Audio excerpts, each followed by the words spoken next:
Welcome to క్వికెట్. Andhra Pradesh endowment officers ఎగ్జామ్‌కి సంబంధించి 42 days పూర్తి చేసుకున్నాం. సో, మామూలుగా ఈ అయ్యప్ప మాల అని కానీ, గోవిందమాల అని కానీ, అండ్ భవానీ మాల అని కానీ 42 డేస్ మామూలుగా చేస్తుంటారు కదా! ఒక దీక్ష అని చెప్పి. సో, అలా 42 రోజుల దీక్ష పూర్తయింది. సో, ఈ దీక్ష 42 రోజుల దీక్ష అది మామూలుగా భగవంతుడి రూపకంగా చేసేది. సో, ఇది మనకు మనమే చేసుకుంటున్నది గనక ఈ దీక్ష ఇంకా కొనసాగుతూనే ఉంటది. నోటిఫికేషన్ వచ్చేంత వరకు ఎగ్జామినేషన్ పూర్తయ్యేంత వరకు ఈ దీక్ష కొనసాగుతూనే ఉంటది. సో, అందులో భాగంగానే 43rd డేకి లోకి మనం అడుగుపెట్టడం జరిగింది. అండ్ 42 డేస్ వీడియోస్ లింక్స్ కూడా నేను కింద ప్రొవైడ్ చేయడం జరిగింది. సో, ఒకసారి మీరు వెళ్లి చెక్ చేయొచ్చు. ప్లే లిస్ట్ కూడా నేను యాడ్ చేశాను. మీకు ఇబ్బంది లేకుండా ఆ ప్లే లిస్ట్ లింక్ కూడా నేను ప్రొవైడ్ చేయడం జరిగింది. ఒకసారి మీరు చెక్ చేయండి కింద బాక్స్‌లో.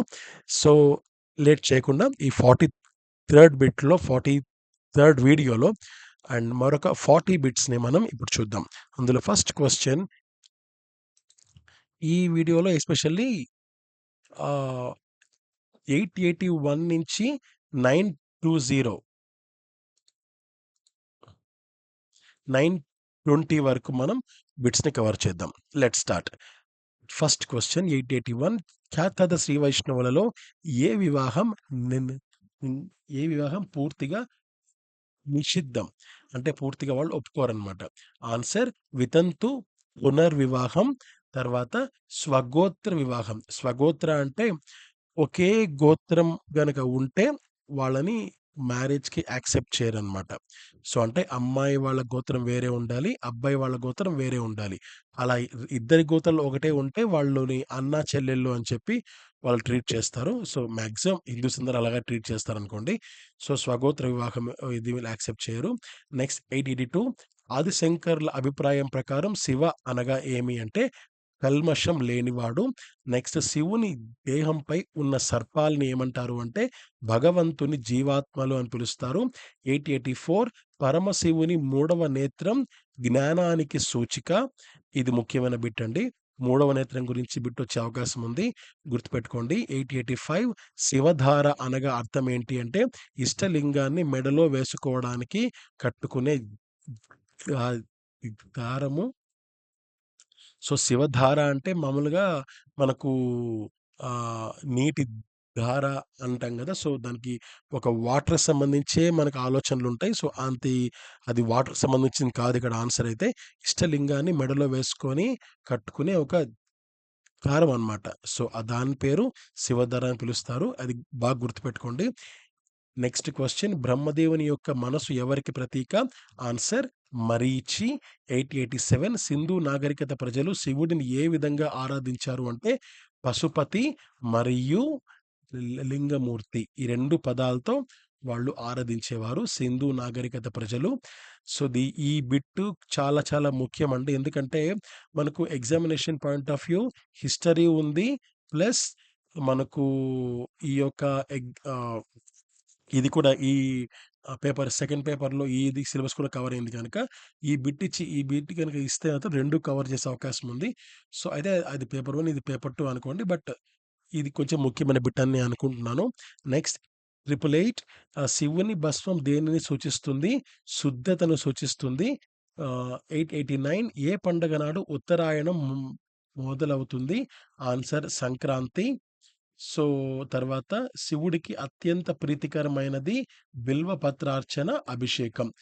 నెక్స్ట్ 891 క్వెషన్ పులస్త్యుని భార్య హవిర్భువు. నెక్స్ట్ క్వెషన్ శక్తి ఎవరి కుమారుడు? వశిష్ఠుని కుమారుడు. అద్వైతం అంటే ఏమిటి? ఆత్మ, బ్రహ్మం 2 వేరు కాదు ఒకటే. దీని ప్రకారం మానవులు తాము ఆత్మస్వరూపులని, బ్రహ్మంలో భాగమేనని తెలుసుకోవడమే జీవిత పరమార్థం. సో, ఈ యొక్క కాన్సెప్ట్‌ని అద్వైతం అని పిలుస్తారు. నెక్స్ట్ ద్వైతం అంటే ఏంటి? అద్వైతం అంటే ఇది.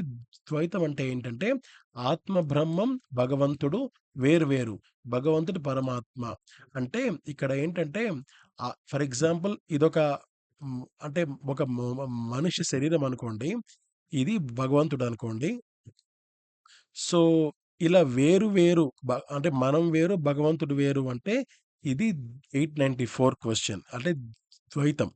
అద్వైతం అంటే ఏంటంటే ఈ 2 ఇంగ భగవంతుడు అనే వ్యక్తి సెపరేట్‌గా లేరు. సో, మనలోనే ఉన్నారు. ప్రతి ఒక్కరిలో భగవంతుడు ఉంటాడు. సో, ప్రతీదీ భగవంతుడే అని ట్రీట్ చేసేది అద్వైతం. నెక్స్ట్ 895 మార్కండేయ మహర్షి యొక్క తండ్రి పేరు మురుకందుడు. భార్గవుని భార్య పేరు ఊర్జస్వతి. అసిక్ని ఎవరి కుమార్తె? పంచజన ప్రజాపతి. కుంతీదేవి చెల్లెలి కుమారులు శిశుపాలుడు మరియు దంతవక్రులు. 899 ఇవి ఉపయోగం లేనివని ప్రహ్లాదుడు కశ్యపునికి చెప్పినాడు. అవి ఏవి? సో, ఇవి ఉపయోగం లేవన్నమాట. ఇవి మొత్తం 9 ఉన్నాయి. ఒకటి గ్రుడ్డివాని ఎదుట వెన్నెల. రెండవది చెవిటివాని ముందు శంఖం ఊదడం. మూడవది మూగవానిచే గ్రంథ పఠనం. నాలుగవది నపుంసకుడికి గల స్త్రీ కాంక్ష. ఐదవది చేసిన మేలు మరిచే వానితో బంధుత్వం. ఆరవది బూడిదలో పోసిన పన్నీరు. ఏడవది పిసినారి వద్ద దాచబడిన సొమ్ము. ఎనిమిదవది పందికి పూసిన సుగంధ ద్రవ్యములు. తొమ్మిదవది విష్ణు భక్తి లేని కుటుంబాలు. ఈ 9 కూడా ప్రహ్లాదుడు హిరణ్యకశిపుడికి చెప్పాడు. ఏమని చెప్పాడు? ఇవి ఎప్పటికీ ఉపయోగపడవు అని. నెక్స్ట్ లాస్ట్ క్వెషన్ 900 మరణించిన రాక్షసులను బతికించడానికి శుక్రాచార్యుడు ఏ ఏ విద్యను ప్రయోగించేవాడు? ఆన్సర్ మృత సంజీవిని. నెక్స్ట్ క్వెషన్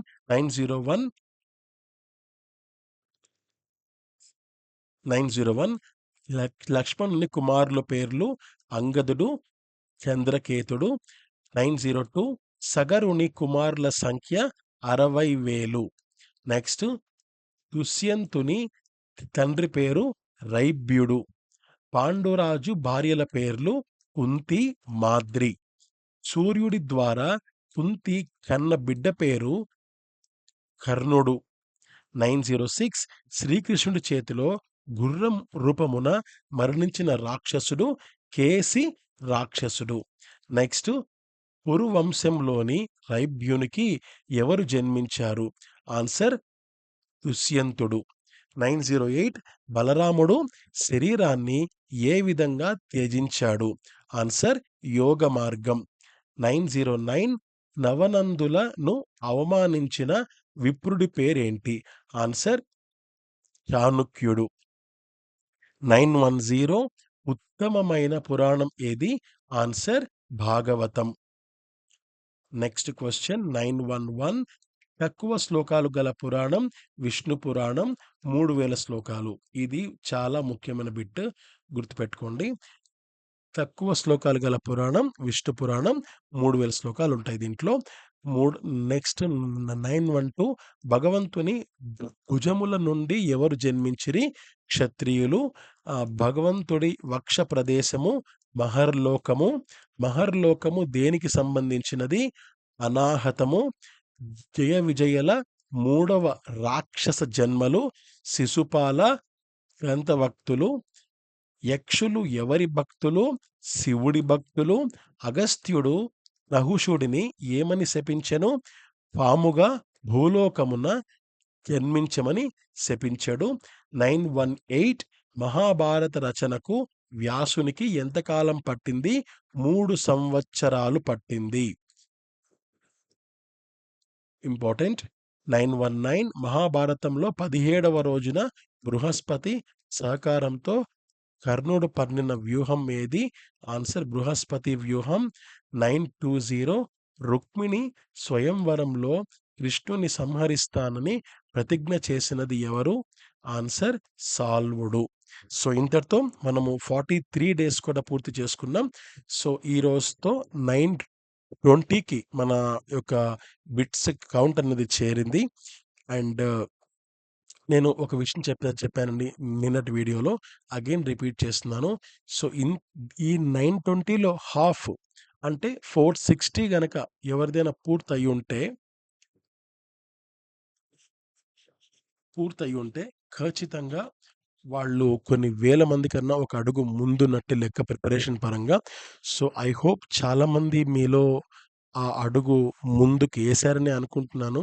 అండ్ ఎవరైతే 9:20కి 9:20 పూర్తి చేసుంటారో ఈ వీడియోతో, ఖచ్చితంగా వాళ్ళు ఆహ్, మీ యొక్క ఈ డ్రీమ్ జాబ్‌కి చాలా చాలా దగ్గరగా ఉన్నారు. మీకు కావాల్సిందేంటంటే కేవలం ఒక నోటిఫికేషన్ మాత్రమే. సో, ఎక్కువ మందికి షేర్ చేయండి. Thank you so much. Have a great day. నమస్తే. జై హింద్.